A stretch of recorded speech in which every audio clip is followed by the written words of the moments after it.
kissed it. There he is. That one took a little enticing. Oh, oh, oh. Not a horrible one. It's built right. He ain't quite got the length, but it's a good start. Hefty tall perch right there on the old slab wrap. Came darting in, just stared at it. Hopefully they get a little bigger in that one. That's a good start. As you can see, we are penned up in the house today. It's crazy windy outside. It's cold. We're stuck in the house, but we're making the best of it. We're going after jumbo perch today. We have a couple different things running here. I'm running the down imaging on Mega Live. Running through a handful of different baits, kind of the top perch baits. Have a dead stick to my right. I got one coming in on me. Come on, come on, come on.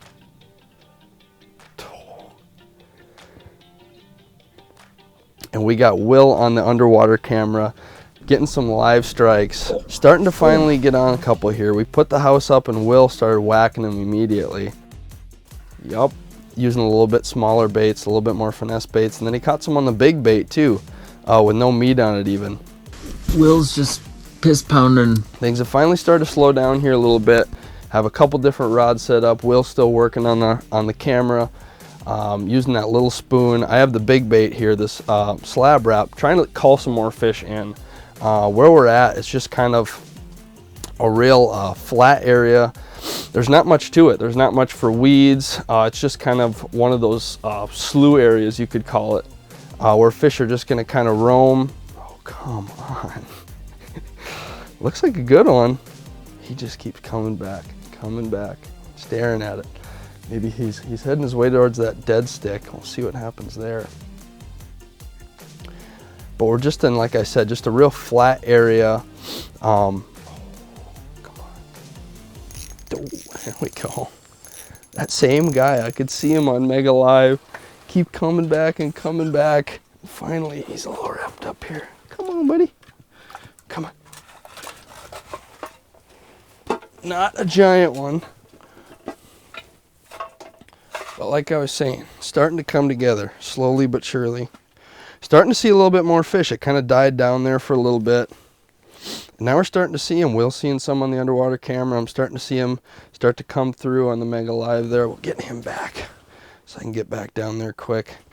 So when targeting jumbo perch, there's a few things to keep in mind that just sets them apart a little bit different from normal panfish or crappies, your bluegills. And that being, they tend to be a lot more tenacious. They tend to have a little bit of an attitude to them, especially when you find them really grouped up. That's where you can get into the big baits, which is what I'm going to start with here, talking about a lot more of your aggressive baits, your spoons, your rattle baits. These baits, like I've said, a little bit bigger in size. Sometimes you even look at them and you might think that's way too big. That's a walleye bait. That's exactly what I'm looking for when those perch are really, really aggressive. Sometimes, like I said, you have big schools of them. They're just fired up. This is the way to get those bigger ones out of the school. And even if you have roaming fish, that's the other great part about this bait, is it's great for calling in fish. As you can hear, they got that loud rattle to them, have a ton of action. These little lipless baits, when you rip these things, you can see that in the underwaters, they just vibrate up and fall when they vibrate when they fall back down. Same with the big spoon. These rattle spoons like this have a ton of sound to them, a ton of action, or if you want to go for a more flat spoon, a flutter style spoon, same thing. It just creates a ton of ruckus, really calls those fish in, and can really call out the big ones if you have tons of fish down there.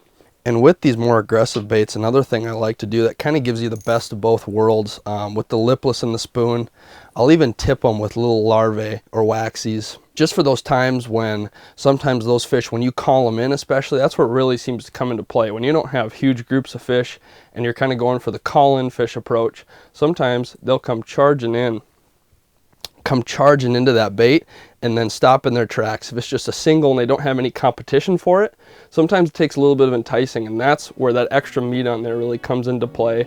He is fired up. Oh my gosh. Oh, this could be a little more like it. Oh yeah, we're talking. Gosh, they came flying in. Look at them all flared up. A little better one. God, Gosh, they're so pretty when they get those colors like that, flare up, those bright orange fins. That is what we're after. Starting to get a little better. That guy came flying in. He's got buddies down there too. Big orange sails on the bottom. Some of them we've been having to entice, and that guy came up and thumped that slab rat. So those are some of the bigger baits that I like to use when those perch are, you know, really aggressive, are letting you get away with these big baits. But that's not always the case, obviously. Sometimes when you get real cold weather, super pressured fisheries, or it's towards the end of winter when they've seen every bait out there, sometimes you have to size down. And that's where I tend to go towards smaller spoons, smaller plastics. Again, a little bit more aggressive baits. These baits, you can still work them aggressively. And with this size spoon, one thing that's cool about this is it's not just a perch bait. You can use this size for walleyes, crappies, bluegills. It's kind of that all-around size where it's really versatile. You can use it in a bunch of different situations, and again, it's just that size that just tends to get bit. The plastic is a cool way to get a little bit different look, kind of like I was saying when they've seen every single bait out there towards the end of winter. That plastic sometimes is not often seen with these fish. A lot of these plastics mimic little bugs that perch are eating. Perch are always eating on all kinds of bugs, little larvae, nymph that are floating around, whether it's out in the mud on the bottom, up shallower in the weeds. It is always on a perch's diet. So again, that's where that plastic can come into play.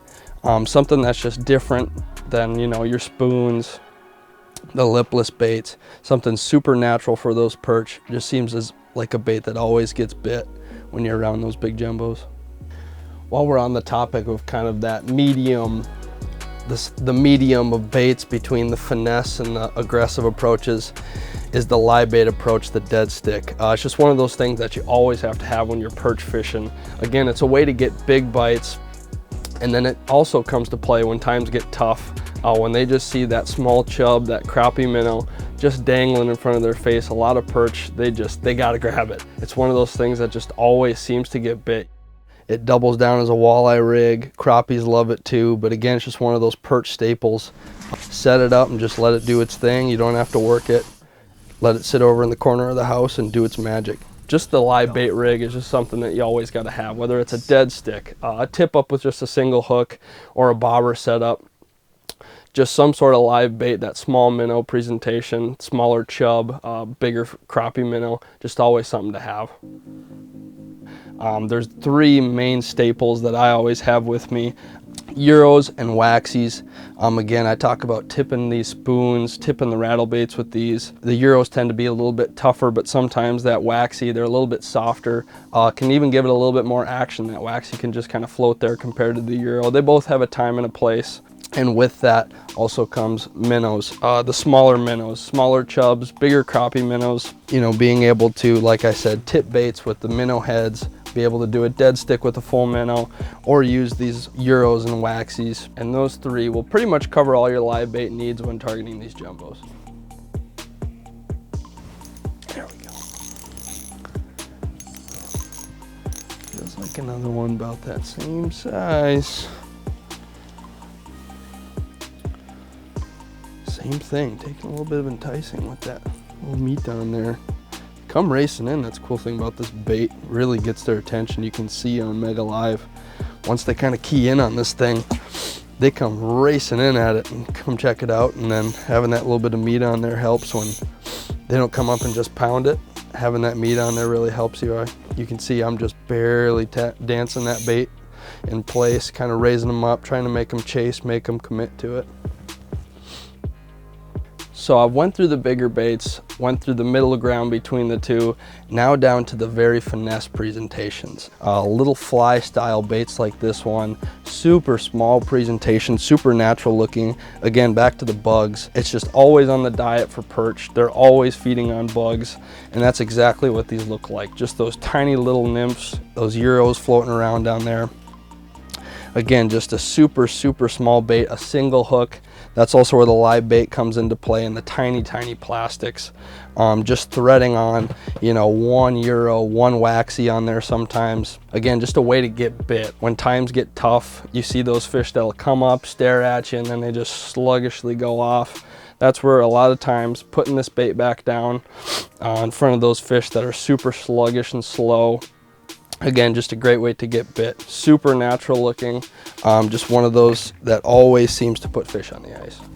Again, that's just kind of the way that I like to target these perch when I head out on the ice. That's the mindset that I have.